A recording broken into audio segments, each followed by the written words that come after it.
I just won a big Social Security case, and it's really important to me because it was a very nuanced mental health case, and I want to explain it to you.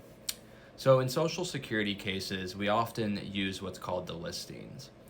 They're checklists of medical criteria, and if your symptoms meet or equal one of the listings, you're considered disabled. So, it's a way to win the case. In mental health, two big ones are 12.06, which is for anxiety disorders, and 12.04, which is for affective disorders, like bipolar. So at this hearing, I argued 12.06 for agoraphobia. My client testified that ordinary public places, crowds, lines, even enclosed rooms set off panic so severe that she shuts down.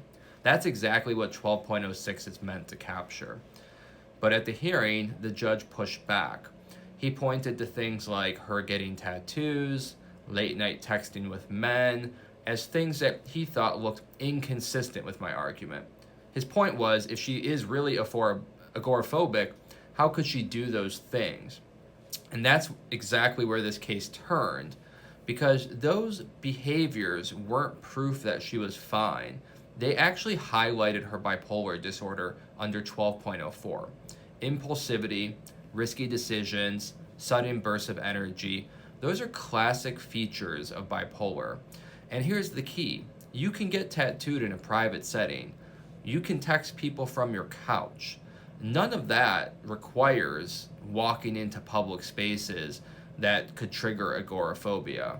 So, what looked inconsistent was actually the illness itself. Her agoraphobia explained the avoidance and panic, and her bipolar explained the risky manic behavior.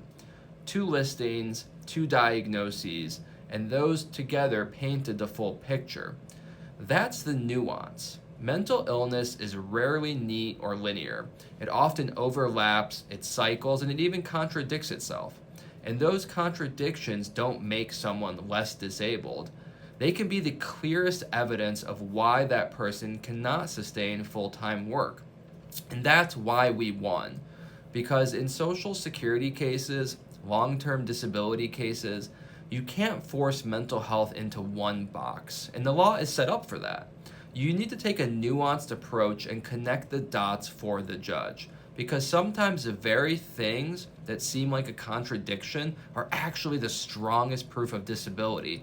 And this is why mental health cases are my passion. Because when you take a deep dive into it, you can help a judge who might not be so familiar with mental health cases or is just following the general checkbox format the law sets out and explain, no, this is clear evidence of disability. I just wanted to share that story because I'm so proud of it. I've been thinking about it all day, and it really gives me passion and meaning for what I do.